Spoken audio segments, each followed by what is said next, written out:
Vamos orar. Pai, nós te agradecemos, ó Deus, porque o Senhor nos trouxe aqui, o Senhor nos permitiu chegar aqui hoje para poder ter esse tempo precioso de comunhão com a tua igreja aqui em Joinville. E nós consagramos a ti, ó Deus, tudo que vai ser feito, todas as sementes que serão plantadas, recebidas, e que em nome de Jesus, ó Deus, o Senhor encha a Helena agora de autoridade, sabedoria, unção, graça, favor, autoridade, para ministrar aquilo que veio do Senhor para o coração dela, para que seja compartilhado aqui. E que em nome de Jesus nós possamos ter notícia dos muitos testemunhos daquilo que vai ser feito através da mensagem que vai ser pregada. Que o teu Espírito tenha liberdade no nosso meio e faça aquilo que só o Senhor pode fazer. Toma Helena aqui nesta noite, que ela seja instrumento nas tuas mãos e que a tua proteção e segurança sejam sobre todos nós aqui nessa noite, nossas casas, famílias. Nós oramos agradecidos em nome de Jesus. Amém. Aleluia. Glória a Deus, a paz do Senhor, meus irmãos. É tão bom estar com vocês novamente. Glória a Deus que nos reuniu aqui com um propósito maior do que todos nós, né? Ele faz o que só Ele é capaz de fazer. E o nosso coração fica quentinho e feliz de saber que Ele está fazendo coisas extraordinárias. Nesses dias que nós estamos vivendo, as más notícias são amplamente propagadas. Mas as boas notícias não. Isso não significa que elas não estejam acontecendo. O Senhor está assentado em um alto e sublime trono. E Ele tem o governo nas suas mãos majestosas. E todas as coisas que nós estamos atravessando, por mais difíceis que elas sejam, elas vão redundar em bênção, em crescimento. Nós estamos sendo modelados, esticados, aperfeiçoados. E a gente sabe que isso não se dá deitado eternamente em berço esplêndido, né, gente? A gente sabe que o Senhor trabalha em nós no meio da adversidade. Isso faz parte da nossa humanidade. Em tempos de bonança, nossa tendência natural e humana é nos acomodarmos, é nos aquietarmos, é a querer desfrutar apenas das coisas boas e é ficarmos um pouco alheios àquilo que Deus quer fazer. Então, às vezes, a trombeta tem que tocar, né? O megafone de Deus toca e a gente, a gente desperta, porque certamente Ele quer trabalhar em todos nós. E todas as vezes que Ele quer trabalhar, é para algo muito maior, é algo que passa por nós, nos atinge, nos cura, nos transforma, nos liberta e transborda. E a gente tem que entender que o Evangelho de Jesus, ele não é um evangelho individualista. Às vezes nós temos uma visão muito do que Deus vai fazer por mim. O que o Senhor pode fazer por mim, em mim? Qual que é a obra do Senhor em mim? O que Ele quer fazer em mim? E, de uma maneira muito sutil, a gente começa a criar na nossa imaginação um Deus que mais parece o gênio da lâmpada do que com o Deus da Bíblia, o Deus verdadeiro. Sim, o Senhor nos toca na nossa singularidade e na nossa individualidade. Ele é lindo. E nós somos singulares, sim, e Deus tem um propósito para cada um de nós, mas o propósito que Ele tem em nós não é apenas sobre nós. Passa por nós. E atinge, é sobre o reino. É muito maior do que a gente, porque a gente passa. Como a flor da erva, a gente murcha. Mas o Senhor permanece eternamente. A gente está numa corrida de revezamento até que Ele venha. Amém? E a gente quer que o nome dEle seja propagado, anunciado, e que o inferno seja saqueado, que pessoas sejam transformadas. A gente tem uma visão, às vezes, tão individualista do Evangelho, que quando as coisas vão ficando muito difíceis, a gente começa a chamar: ô Jesus, ora vem, Senhor Jesus, ora vem, Senhor Jesus. Você chama por Jesus porque você já experimentou Jesus.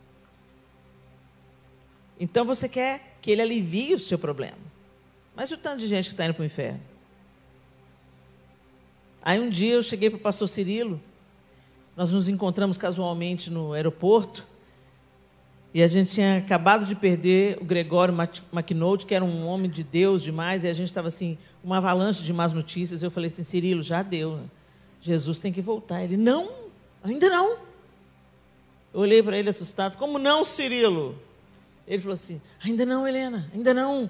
Tem muita gente ainda para ser alcançada, tem muita gente ainda para ser salva, tem muita gente ainda que precisa conhecer esse Jesus maravilhoso que a gente conhece. Aquilo mudou uma perspectiva em mim. Não foi um acidente que a gente encontrou no aeroporto. Deus planejou aquele encontro para mudar a minha perspectiva. Me falar, Helena, você está pensando só no seu próprio umbigo? Isso não é sobre o Evangelho de Jesus Cristo. O que o Senhor quer fazer em nós? Abra sua Bíblia comigo no Evangelho de João, capítulo 16.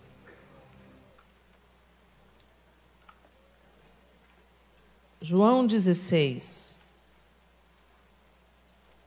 E nós vamos ler a partir do verso 5. E eu vou usar a linguagem NVI.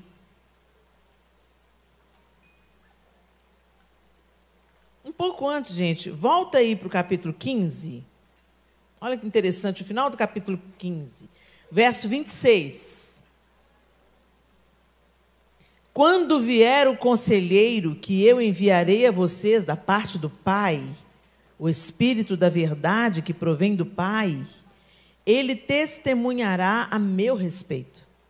E vocês também testemunharão, pois estão comigo desde o princípio.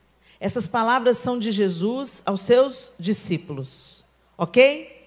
Agora, vira a página aí, em João 16, e nós vamos ler a partir do verso 5. Jesus continua falando. Agora que eu vou para aquele que me enviou, nenhum de vocês me pergunta, para onde vais? Porque falei essas coisas, o coração de vocês encheu-se de tristeza? Mas eu afirmo que é para o bem de vocês que eu vou. Se eu não for, o conselheiro não virá para vocês, mas se eu for, eu o enviarei. Quando ele vier, convencerá o mundo do pecado, da justiça e do juízo. Do pecado, porque os homens não creem em mim. Da justiça, porque vou para o Pai e vocês não me verão mais. E do juízo, porque o príncipe deste mundo já está condenado. Eu tenho ainda muito que dizer, mas vocês não o podem suportar agora. Mas quando o Espírito da verdade vier, ele os guiará a toda a verdade. Não falará de si mesmo, falará apenas o que ouvir e anunciará a vocês o que está por vir. Ele me glorificará, porque receberá do que é meu e o tornará conhecido a vocês. Tudo que pertence ao Pai é meu. Por isso eu disse que o Espírito receberá do que é meu e o tornará conhecido a vocês. Mais um pouco e já não me verão. Um pouco mais e me verão de novo. Gente, que palavra poderosa é essa que Jesus está liberando sobre os seus discípulos? E talvez nós precisamos de compreender a dimensão disso. Talvez você acredite equivocadamente que você esteja aqui nessa noite porque você entendeu, pelo seu intelecto, que Jesus é o Filho de Deus. E que Ele veio ao mundo para nos reconectar com Deus Pai. E que Ele morreu e ressuscitou no terceiro dia e prometeu que vai voltar. E você pensa que você entendeu isso tudo sozinho. Ou porque você é muito capaz, muito inteligente, ou o Evangelho te foi bem apresentado. Alguém orou muito por você e você pensa, eu entendi. O que Jesus está dizendo aqui é que o Espírito Santo nos revelaria Jesus.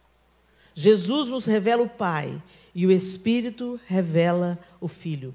nós só cremos que Jesus é o Filho de Deus, não pela nossa apreensão intelectual, mas porque o Espírito Santo de Deus fez uma obra na nossa mente e no nosso coração, nos convencendo da justiça, do pecado e do juízo, e nos levando a crer em Jesus Cristo.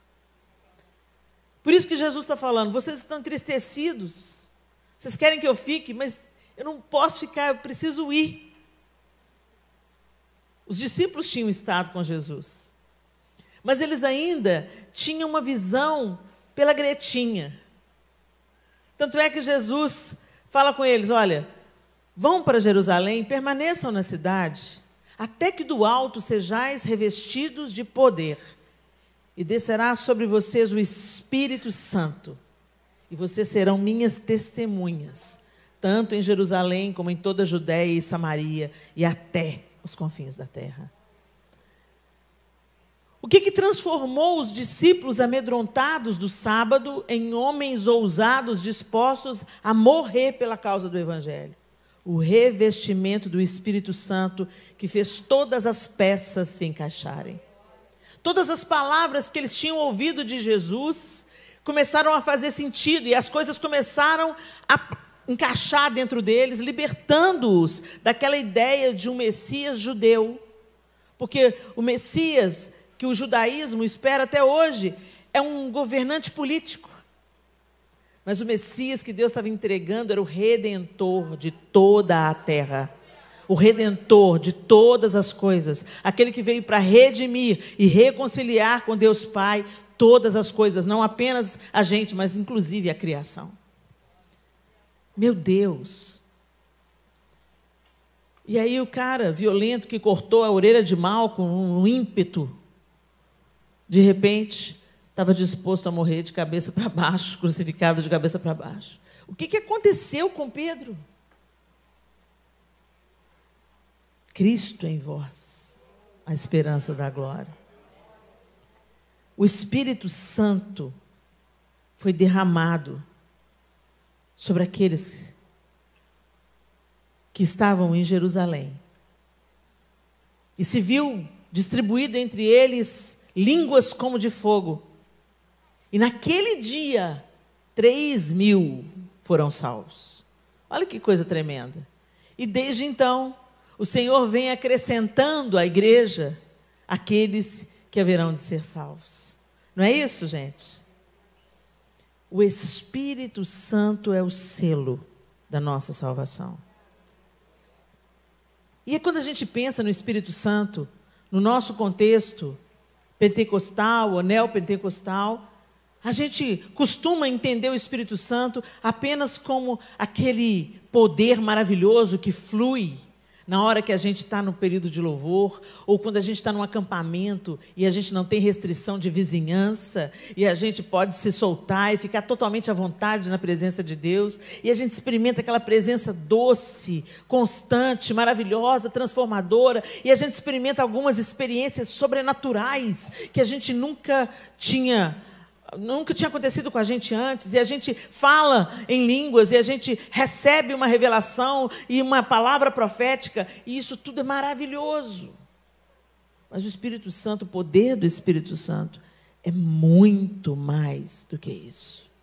E ele nos habilita de uma forma muito mais profunda e eficaz.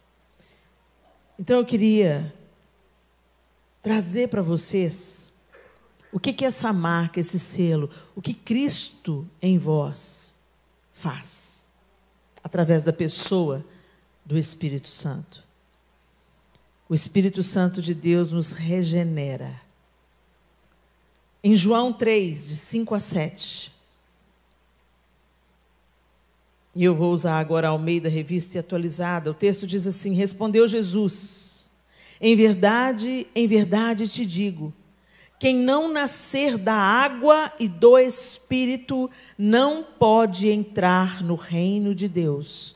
O que é nascido da carne é carne, e o que é nascido do Espírito é Espírito. Não te admires de eu te dizer, importa-vos nascer de novo. Então, a primeira obra que Cristo faz em você é te regenerar e é te dar um novo nascimento. A pergunta difícil que eu quero fazer: você nasceu de novo? Porque, gente, mudar de religião não é nascer de novo. Você frequentava uma igreja, ou você não acreditava muito em Deus, mas aí um dia alguém te convidou, você veio no culto, aí você sentiu assim, uma emoção, uma coisa gostosa no peito, os irmãos são tão afáveis, tão gentis. Aí um pregador veio aqui na frente e falou: se você quer aceitar Jesus como seu Senhor e Salvador. Mas quem não quer aceitar Jesus como seu Senhor e Salvador? É claro que eu quero aceitar Jesus. E você vem na frente e chora comovido, e é tão gostoso, os irmãos oram por você, e a partir daquele dia você começa a frequentar a igreja, e se passaram 5 anos, se passaram 10 anos, se passaram 15 anos, mas você está a mesma pessoa.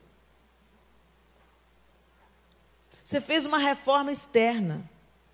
Você mesmo fez. Por quê? Porque o ser humano, ele tem uma capacidade de adaptação ao grupo para não se sentir rejeitado. Então, inconscientemente, tá, gente? Isso não é um processo consciente, não. Você chega num grupo, você observa o código de ética desse grupo e você se adapta. Porque você não quer ser rejeitado. Você não quer ser excluído. Então, quando a diaconisa olha para você escandalizada por causa do tamanho da sua saia, ou ela olha para você e fala assim: irmã, Deus é justo, mas a sua calça, hein? Aí você fica assim meio sem graça e fala: tá justa? Tá justa, irmã? Tá, irmã. Aí aquela calça você não usa na igreja, você só usa no shopping. Isso faz parte de uma reforma externa para ser aceita. Então quando você sem perceber, você vai se adequando ao grupo. Aí você muda o seu jeito de vestir, você muda o seu jeito de conversar, você começa a falar o crentez fluente, sangue de Jesus. Sangue de Jesus tem poder. Vocês já viram tanto de crente, de não crente, que usa os nossos termos? Misericórdia, sangue de Jesus tem poder. É só você caminhar junto. Ele não é nascido de novo, mas ele caminha com certeza com algum crente. Porque aí ele vai pegando os trejeitos, as gírias dos crentes. Deixa queimar. Sangue de Jesus tem poder. Está repreendido, está amarrado. Né? A gente começa a falar o crentez fluente e tal, mas quando você olha no seu relacionamento interpessoal, no relacionamento com o seu filho, com a sua filha, com o seu pai, com a sua mãe, com a sua esposa, com o seu marido, está igualzinho. A gente mudou de religião, entrou para um grupo social, um clube social, onde a gente se sente bem, onde as músicas são boas, onde tem uma convivência saudável. Mas isso não é um novo nascimento. Isso não tem o poder de te fortalecer e de te manter de pé no dia mau. Então, por isso que tem um tanto de crente fora da igreja. Eles creram, mas não nasceram de novo. É uma obra do Espírito feita em nós e que nos coloca no caminho da santificação. Você está andando na vida e se depara com Jesus. Esse impacto muda a sua mente, a sua maneira de pensar, e você muda de direção. A sua vida muda, a sua maneira de falar com as pessoas muda. Por quê? De uma hora para outra? Não. Você vai caminhando com Jesus, de fé em fé, de glória em glória. Ele vai transformando você, a imagem. Essa é uma obra do Espírito em nós. Ele vai trabalhando em nós até Cristo ser formado em nós. A gente tem uma mania. Quando a gente não é nascido de novo, a gente só muda de religião, a gente muda a roupa, a casca. O que parece santo começa a aparecer. Então você ergue as mãos, você canta, você chora. Mas na hora que o bicho pega lá na sua casa, a sua verdadeira natureza vem para fora. E é isso aí que você é de verdade. E eu descobri isso da maneira mais difícil, numa briga doméstica. Eu já estava na igreja, eu cantava no coral, eu fazia evangelismo. Eu estava pensando: sou crente.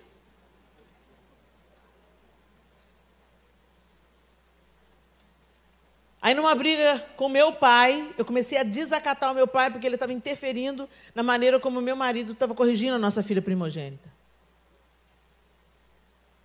E eu não gostei da intervenção do meu pai, e eu fui dura com ele, eu fui brusca com ele, eu desrespeitei o meu pai. E começou aquela gritaria na casa dos crentes. Os vizinhos ficam tudo assim, né? Vocês já viram aqueles memes na internet que os gatos, os cachorros, ficam tudo em cima do muro? Pois é. E aí a minha mãe entrou na minha frente, tranquilinha, baixinha, pequenininha. Dona Helena olhou para mim e falou assim: Leninha, você não nasceu de novo. Como não nasci de novo? Graças a Deus que ela não falou, olha aí, porque senão sei lá o que ia ter acontecido. Mas aquilo foi reverberando dentro de mim. E eu comecei, é como se o Senhor tivesse acendido a lâmpada assim no meu coração. Eu comecei a ver que eu era a mesma pessoa. Eu era a mesma pessoa. Eu reagia do mesmo jeito.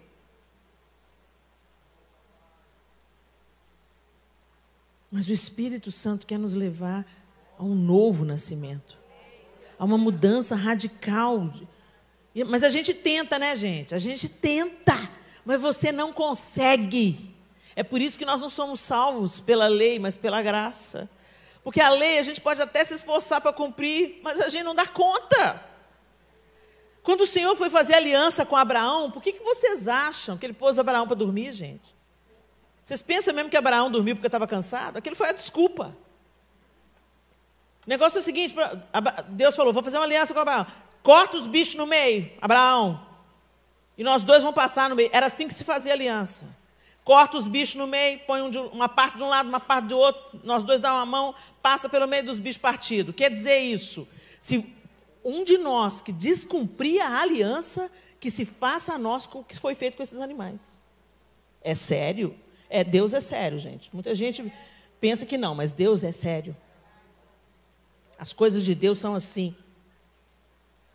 Só que Deus sabia que Abraão, por mais bem intencionado que ele fosse, ele não tinha capacidade, como nenhum de nós aqui tem. A gente até se esforça. Olha Pedro, gente. Pedro está falando, Jesus, de maneira nenhuma te negarei, se preciso for, vou morrer no seu lugar. E os outros discípulos fazendo coro, nós também. Daqui a pouco, chegou a guarda do templo. Pedro armado, 3 anos andando com Jesus, gente. E armado.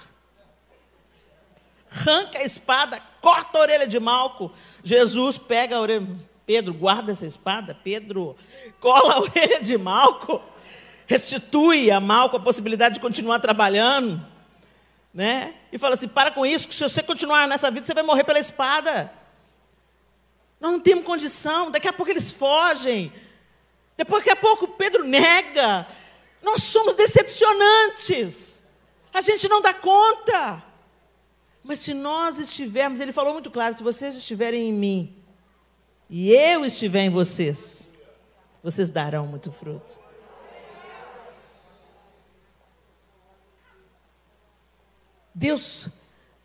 Abraão começa a tocar as aves do céu e ele se cansa, densa escuridão vem, ele dorme. E aí Deus passa sozinho, um fogareiro passa sozinho entre as partes. Deus está falando assim, você não consegue, mas eu consigo por nós dois. E foi isso que Jesus veio fazer. Uma nova aliança, um novo pacto, onde Ele pagou o preço. Então, para de pensar que você dá conta sozinho. Para de tentar agradar a Deus com seus feitos mirabolantes e de parecer santo diante de Deus. Para de querer parecer, seja. Mas para você ser, se achegue e Ele faz o resto. A gente só tem que chegar perto e contemplar o Senhor. E Ele vai fazendo em você e através de você o que você não dá conta. A gente tenta ser santo. Aí a gente é comprida a saia, mas a língua continua comprida também. Você pensa que você é santo, mas está lá detonando o outro na internet. Mas quando nós começamos a contemplar o Senhor, através das Escrituras, essa palavra vai nos limpando. E o Espírito Santo vai nos ensinando. Por isso que é importante você ler a Bíblia, meu irmão. A gente não lê a Bíblia para bater o ponto. O ponto religioso. Tem gente que até hoje se gaba. Eu leio a Bíblia uma vez por ano. Mas não mudou nada. Porque lê a Bíblia não na intenção de encontrar e de contemplar Deus, mas para mostrar para os outros como é que você é bacana e santo. A motivação do nosso coração muda tudo, muda os efeitos. Por isso, quando a gente abre a Bíblia, a gente tem que orar e falar: Espírito Santo de Deus, me ensina, me molda, me transforma, me cura, endireita os meus caminhos. É assim que Ele nos regenera. Quem é nascido da carne é carne, mas o que é nascido do Espírito é Espírito. E a gente começa a transbordar o Espírito nas coisas ordinárias da vida. É outra característica da religiosidade, é uma mente dualista, que separa o sagrado e o profano. O sagrado e o secular, não é assim que a gente chama? O sagrado e o secular. Se você é nascido de novo, tudo que você faz, de algo mais extraordinário, a coisa mais ordinária, o lavar a louça é sagrado. O cuidar da família é sagrado. O servir o seu marido é sagrado. Que Cristo em vós é a esperança da glória, e a gente pensa que Cristo em vós, a esperança da glória, é você erguer as mãos e ressuscitar o morto. Isso também traz glória ao nome do Senhor. Mas quando você educa uma criança, quando você protege uma criança, quando você ensina um menino e uma menina no caminho que deve andar, quando você faz discípulos, quando você assume a sua responsabilidade, quando você honra a sua aliança, quando você serve aos da sua casa em primeiro, porque é muito fácil a gente querer servir os outros para ficar bem na fita. Mas quando o marido pede para fritar um ovo, a gente fala: frita você, sou sua empregada não. A santificação, ela vem revelada nas coisas mais simples e ordinárias do dia a dia. Jesus fez grandes feitos. Fazendo o quê, gente? Vivendo o dia a dia, o cotidiano. Multiplicou o quê? Peixe. Ah, que santo, multiplicou peixe. Ele estava dormindo no barco, um barco pesqueiro, quando mandou o mar sossegar e o vento parar. Ele foi comer na casa do corrupto político Zaqueu, lá cobrador de imposto, desonesto. Aí você fala assim: eu que não me misturo com essa gente. Jesus foi comer na casa de Zaqueu, e eu sei lá o que aconteceu naquela comida, que Zaqueu voltou outro homem, restituindo tudo que tinha roubado. Jesus se manifestou assombrosamente, vivendo uma vida ordinária, comendo sem lavar a mão, e os fariseus: não está lavando a mão? Você não é santo não, não. Vocês não estão entendendo. Vocês não estão entendendo não. O que contamina é o que sai, não é o que entra.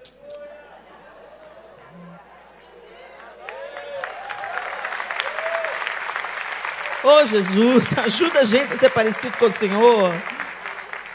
Ajuda a gente, Senhor. O Espírito nos convence. E nós já acabamos de ler o texto. Mas eu vos digo a verdade, convém-vos que eu vá, porque se eu não for, o Consolador não virá para vós outros. Se, porém, eu for, eu vou-lo enviarei. Quando ele vier, convencerá o mundo do pecado, da justiça e do juízo. Somos convencidos pelo poder do Espírito Santo. E nós precisamos ser convencidos, gente. E nós precisamos entender que a nossa obra, que o nosso papel é deixar o Senhor nos santificar e transbordar isso, porque nós não conseguimos convencer as pessoas. Você está tentando convencer seu marido?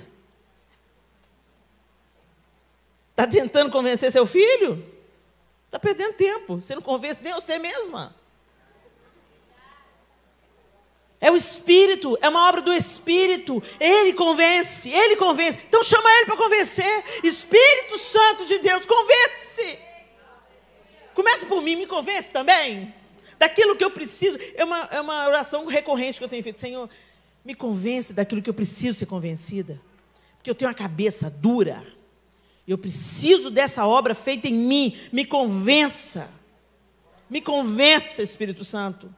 Não me deixe confiada no meu próprio coração enganoso e corrupto. E não me deixe me estribar no meu próprio entendimento. Você conhece teólogos renomados, homens que leem a Bíblia e conhecem as Escrituras sagradas. Mas as Escrituras não os tornaram mais sensíveis, mais empáticos, mais amorosos, nem mais parecidos com Jesus. Eles parecem juízes implacáveis, que ficam julgando a teologia do outro.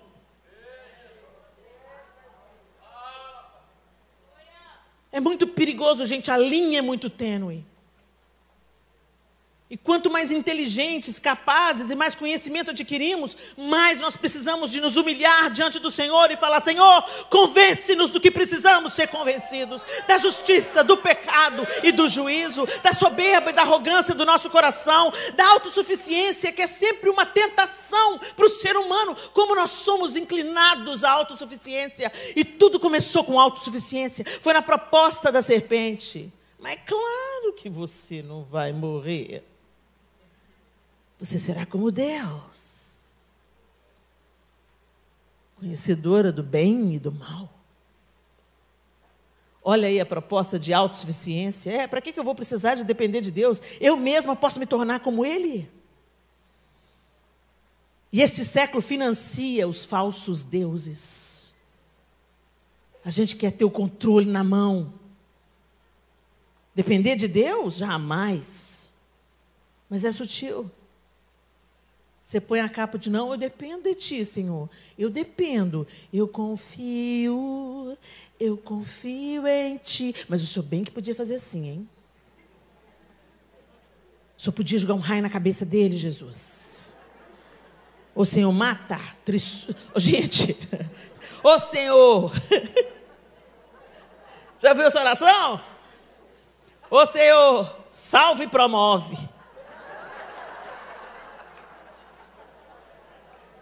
A gente tentando ser Deus aí.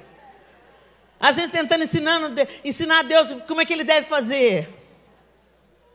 Às vezes Deus não ouviu sua oração ainda, porque Ele tem coisa para fazer, não é na vida do outro que não é crente na sua casa, não. Ele quer fazer em você. O poder do Espírito nos concede dons. Oh, coisa linda. 1 Coríntios 12, 4-7 diz assim: ora, os dons são diversos, mas o Espírito é o mesmo. E também há diversidade nos serviços, mas o Senhor é o mesmo. E há diversidade nas realizações, mas o mesmo Deus é quem opera tudo em todos. A manifestação do Espírito é concedida a cada um, visando a um fim proveitoso. Então o Espírito Santo, Ele não apenas te regenera, Ele não apenas te convence, mas Ele te dá ferramentas. Ele te dá dons. Mas o dom não é para você aparecer, minha linda e meu lindo. O dom não é para trazer glória ao seu nome. O dom é para servir. O dom é para ser uma ferramenta de serviço ao próximo. E de preferência, serviço abnegado, mudo, escondido. Porque sempre, gente, que o nosso dom aparece, nós estamos na berlinda, nós estamos vulneráveis. Quando a pessoa fala: nossa, Helena, sua palavra foi tremenda. Minha, coisíssima nenhuma. Só o Senhor tem as palavras de vida eterna. E a gente tem que parar com essa iconização de pessoas, porque só há um Deus. Ele faz, Ele transforma, Ele liberta. Helena, mas Deus te usou. Eu sou um vaso de barro para que a excelência do poder seja de Deus.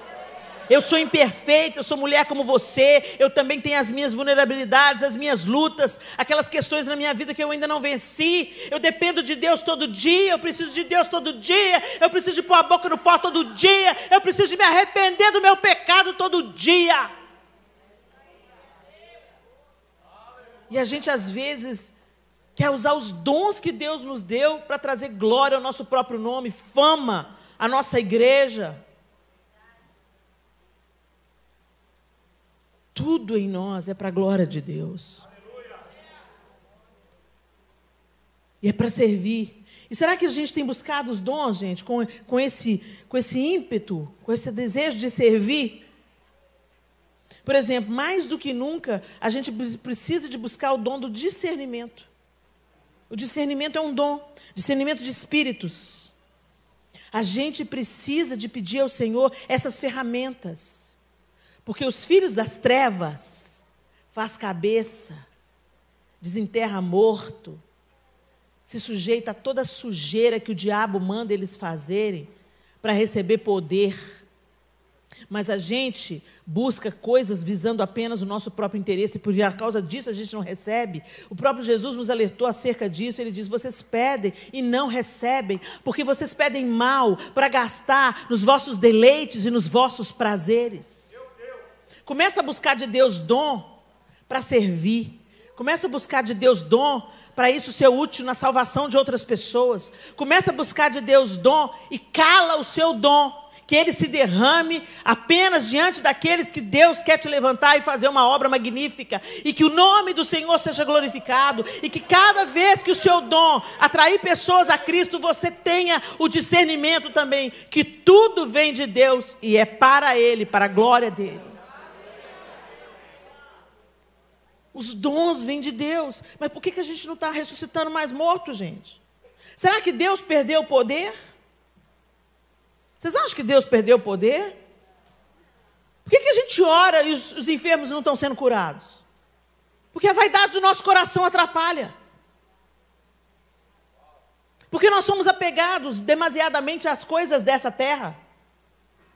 Porque a gente quer dinheiro em troca. Porque a gente quer entregar a profecia e quer que a pessoa que recebeu a profecia nos abençoe. Deus não vai dar, não. Deus não mudou, Ele é poderoso, Ele tem todo o poder e Ele quer se derramar. E o pessoal fala assim, com o André Valadão lá no Instagram dele: vai ser missionário na África. Missionário em Orlando é fácil. Você que pensa. Você vai lá na África, lá você vê o povo vomitando câncer. Lá você vê gente saindo da cadeira de roda. A gente estava agora numa igreja e escutando as experiências que o pastor de lá teve numa conferência de jovens. Que país, João? Vai lembrando aí. Um país da África. E ele foi para uma conferência, não teve divulgação não, gente. Na Costa do Marfim. Não teve divulgação não. O povo foi andando. Deus levou o povo. Chegou lá 50 mil jovens. Se isso não é o poder do Espírito, eu não sei o que é não. Aí chegou lá, ele viu o povo vomitando câncer, ele viu um cara que não andava não sei quantos anos, levantar da cadeira de roda e sair correndo. Deus está operando, mas onde Ele reina absoluto, onde Ele é buscado intensamente. O nosso evangelho ocidental, ele é acomodado nas nossas poltronas confortáveis, nos nossos templos que tem que ter uma ambientação apropriada, enquanto o povo está lá, reunido num sol de quase 50 graus, no meio do nada, sem nenhum telão de LED. E o poder do Espírito operando. Ou seja, Deus vai ter que nos despir de alguns privilégios para a gente fluir no poder e na dependência absoluta de Deus, e não de um ambiente favorável à nossa alma. Ele quer manifestar os dons através de nós, mas nós vamos ter que perder algumas coisas para isso. Por isso que Jesus falou: quem quiser vir após mim, negue-se a si mesmo, tome a sua cruz e bora. Bora!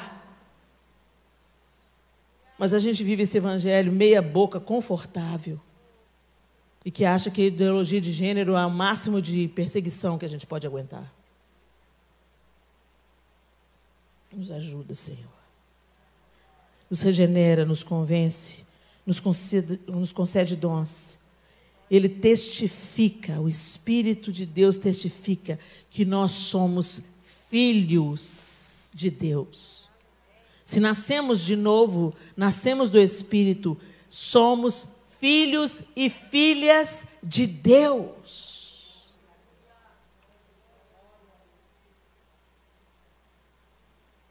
É a sua identidade. Eu não preciso aqui usar a manivela coaching, não. É a sua identidade. A sua identidade não vem do seu esforço, a sua identidade não vem do seu grito, a sua identidade não vem do seu olhar para o espelho e falar, você é maravilhosa, filha de Deus. A sua identidade vem de Deus. E quando você se aproxima dele e se relaciona com ele, isso entra. Você sabe que você é filha, você sabe que você está falando com seu pai. E a gente entende a paternidade de Deus perfeita e completa. Não é papaizinho que só mima, não. É papai que também dá chibatada. Papai que dá limite, papai que fala não. Papai que fala assim, vamos aprender? Vou te forjar, vou te ensinar. A gente quer a paternidade, só papaizinho, te pondo no colo. Graças a Deus, papai tem colo para nós. Oh, Deus maravilhoso. Ele tem colo, mas ele também tem não. Ele também, vai não, vai não. Eu me lembro, gente, uma das maiores lições que eu tive sobre a paternidade de Deus. Meu filho Arthur tinha 3 anos, e a Clarinha, nossa primogênita, tinha 8. E a gente estava na mesa do lanche à tarde, e a Clara pegou a faca e começou a passar manteiga no pão. O Arthur olhou para a faca, e foi pegar a faca, e eu tirei a faca da reta dele. Ele falou, eu quero a faca. Eu falei assim, não, Arthur, você não pode ter a faca, não. Eu quero a faca. Não, Arthur, você não pode ter a faca. Mas a Clarinha tem a faca. Não, a Clarinha tem idade para isso. E ele começou a fazer uma birra, um escândalo, ele desceu da cadeira, começou a rolar no chão. Eu quero a faca, eu quero a faca. Dona Ira. E eu tentando explicar para o menino, não, você não pode ter a faca, meu querido. Você não tem coordenação motora para ter a faca. Ele para a birra, olha para mim, tipo assim, o que ela está falando? Eu quero a faca, eu quero a faca. Não interessava eu tentar explicar para ele, naquele momento, diante dos olhos daquela criança imatura e birrenta, mamãe amava mais a Clara do que me amava, porque dá a faca para ela, não dá para mim. E eu falei assim, não posso te dar a faca, Arthur, você vai cortar os dedinhos, furar o olhinho dos seus irmãozinhos, eu não vou te dar a faca. Ele não queria saber. E aquilo foi me irritando, meu Deus, eu estou protegendo o menino. E ele quer a faca. E Deus falou comigo assim, você é igualzinho. Você está me pedindo coisas que vão te machucar ou vão furar o olho dos seus irmãozinhos. E eu não vou te dar porque você não tem maturidade para isso. E tem gente que nunca vai ter. Porque Deus sabe o que cada filho pode e não pode ter. Ele é amoroso, ele já provou o seu amor para conosco por ter Cristo morrido na cruz, sendo nós ainda pecadores. Deus não precisa te provar nada. Ele já deu o que ele tinha de melhor para te ter de volta. E ele é um Deus perfeito. E quando ele te diz não, ele está amando você também. E a gente tem que entender isso. E aceitar essa paternidade. E aceitar o limite que Deus nos dá. Entendendo que nós somos filhos e filhas. E se você é mãe e pai, você consegue me entender. Eu sou mãe de 4. O que funciona para um não funciona para o outro. Cada um tem um plano. Eles foram educados no mesmo ambiente. Cresceram na mesma igreja, estudaram na mesma escola. Filhos do mesmo pai, da mesma mãe. Tiveram praticamente oportunidades iguais. Foram amados igualmente, mas cada um deu uma coisa. E cada um tem uma personalidade, cada um tem um jeito de reagir. É apavorante, mas maravilhoso. E nos dá um vislumbre, mesmo que pequenininho. Imagina eu com 4, estou quase morrendo. Imagina Deus com milhões e milhões e milhões de filhos. Ainda bem que Ele é Deus. Onipresente, onipotente, onisciente. E nós somos filhos. Você é filha. E é o Espírito. Gálatas 4, 6, 7 diz: e porque vós sois filhos, enviou Deus ao nosso coração o Espírito de seu Filho, que clama, Abba, Pai, de sorte que já não és escravo, porém filho, e sendo filho também, herdeiro por Deus. Você é herdeiro. Você é filho. Será que nós vivemos? Experimentamos isso? Ou será que o diabo está na sua cabeça? Deus ama mais fulana do que te ama, hein? Você viu que deu a faga para ela, não deu para você? Você viu que aquela coisa que você está pedindo para Deus, Ele deu para outra? Depois fala... Eu fico imaginando o diabo. O diabo encostado assim nas portas, os demoninhos, né? Os demoninhos. Os demoninhos enviados do demonão. Encostado assim na porta, falando assim, você viu fulana? Fofoca é a cara do diabo. Você viu fulana? Vai casar. 21 aninhos. Você está com 39, né? Clamando para casar. Depois fala, querida, que Deus não tem filhos prediletos, hein? O que o diabo fez com Jesus? Está com fome? Então, transforma aí as pedras em pães. Aqui, se joga daqui. Não, porque não é na sua palavra que fala que aos seus anjos dará ordem ao seu respeito. Gente, o diabo não mudou de estratégia, não. E ele começa a falar para você, a conversa fiada dele, que você não é filha, que você não é amada, que esse lenga-lenga. Se aproxime de Deus, se achegue a Ele, contemple a Ele, e você vai receber esse amor curador, restaurador, pelo poder. Cristo em vós, a vida de Deus em você, a filiação em Cristo Jesus. Ele se tornou o primogênito. De unigênito ele se tornou o primogênito. E você é co-herdeiro com Cristo. O poder do Espírito Santo. Espírito Santo, nos capacita a vencer o pecado. Romanos 8, 13, 14. Porque, antes disso, gente, antes disso, nossa, eu soltei um tanto de coisa aqui. Vamos correr um pouquinho, que o nosso tempo está se esgotando. O Espírito Santo nos conduz ao caminho da santificação. Lá em Gálatas 5, 18 a 25 diz, mas se sois guiados pelo Espírito, não estáis sob a lei. Ora, as obras da carne são conhecidas e são prostituição, impureza, lascívia, idolatria, feitiçarias, inimizades, porfias, ciúmes, iras, discórdias, dissensões, facções, invejas, bebedices, glutonarias e coisas semelhantes a estas, a respeito das quais eu vos declaro, como já outrora vos preveni, que não herdarão o reino de Deus os que tais coisas praticam.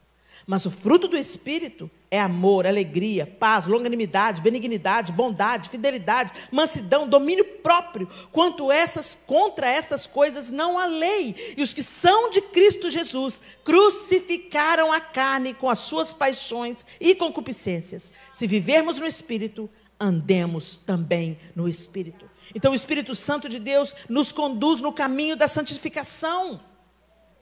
Nós precisamos dele para sermos santificadas. Não é no nosso esforço, é na dependência, é no relacionamento com ele. E ele vai jogando luz nas nossas trevas e nos apresentando um novo e vivo caminho pela cruz.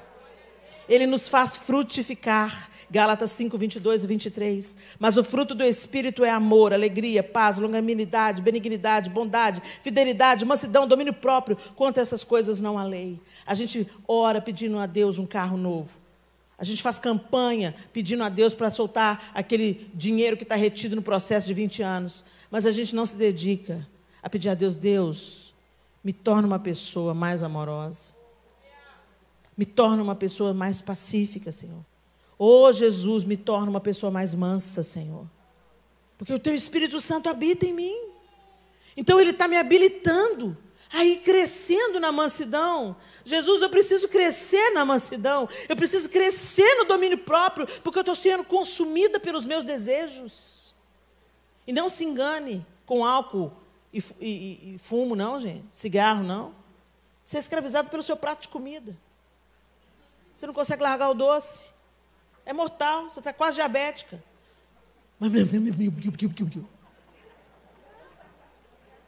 É ou não é, gente? Vamos encarar a real.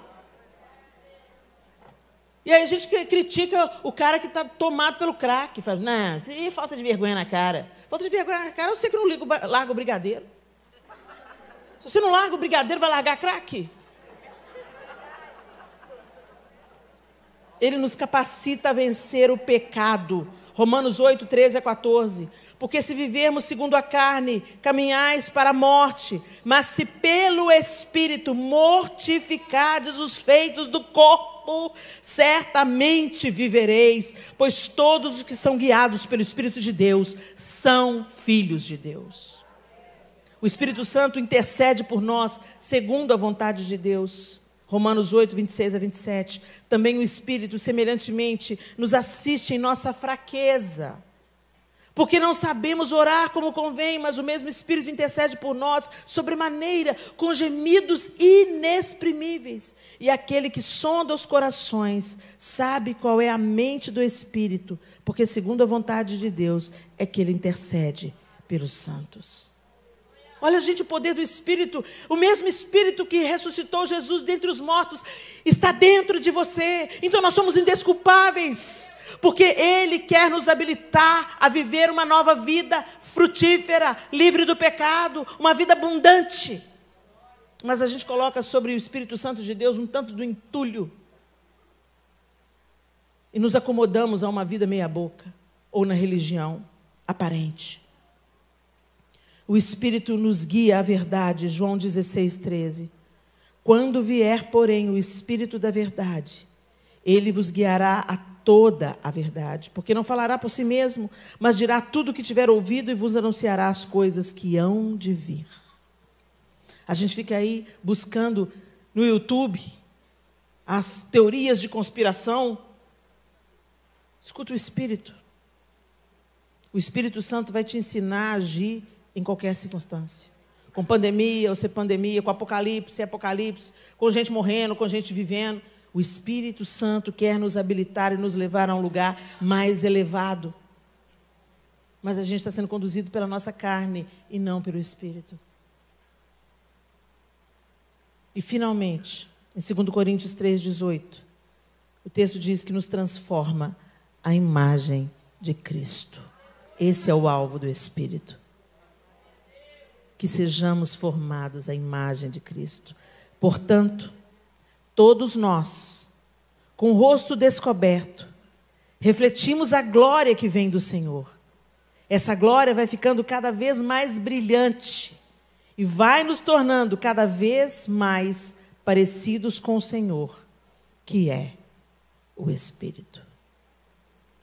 Cristo em vós. Já está tudo aí. Mas que escombros você está colocando em cima do Espírito, né? Que entulhos. A Bíblia fala, não apagueis o Espírito. Algumas traduções dizem, não entristeçais o Espírito. O Espírito Santo quer formar em nós Cristo. É um processo, é uma caminhada. Entre por ela. Para de ser conformado pela religião ou ao nosso cristianismo ocidental. Tem irmãos nossos que estão morrendo decapitados simplesmente pelo fato de serem cristãos. Nós estamos como crianças, inabilitados para receber uma faca.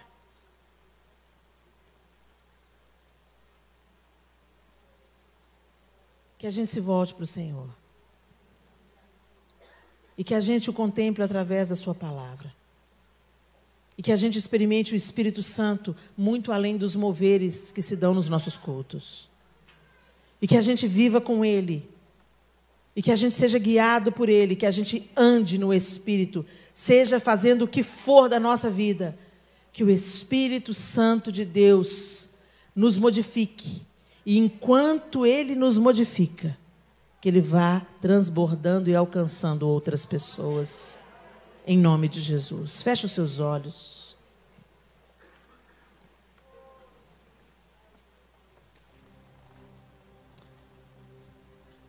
Oh, Deus. Faz de novo. Espírito Santo de Deus. Convence-nos. Regenera-nos, santifica-nos, nos conduz a um caminho de frutificação. Compartilha conosco teus dons. Faça o que o Senhor precisa fazer, Espírito Santo.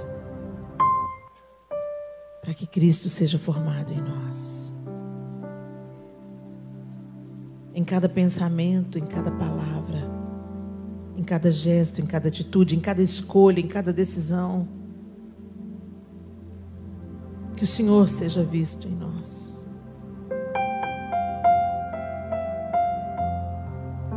Ajuda-nos, Senhor, porque sem o Senhor nós não podemos fazer coisa alguma. Como nós avançaremos se não for o Senhor?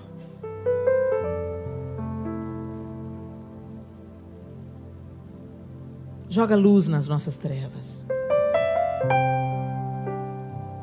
E tira-nos, ó Deus, da aparência de santidade, aparência de novo nascimento. Nós queremos nascer de novo e andar no Espírito e mortificar a nossa carne e fazer a Tua vontade, glorificar o Teu nome e expandir o Teu reino até que o Senhor venha. Sonda os nossos corações nessa noite, porque o Senhor nos conhece mais do que a gente se conhece, essa é a verdade. Às vezes nós nos auto-enganamos, Senhor, mas o Senhor pode colocar a Tua sonda no profundo do nosso coração e encher-nos até que a gente seja mais parecido com o Senhor. Em nome de Jesus.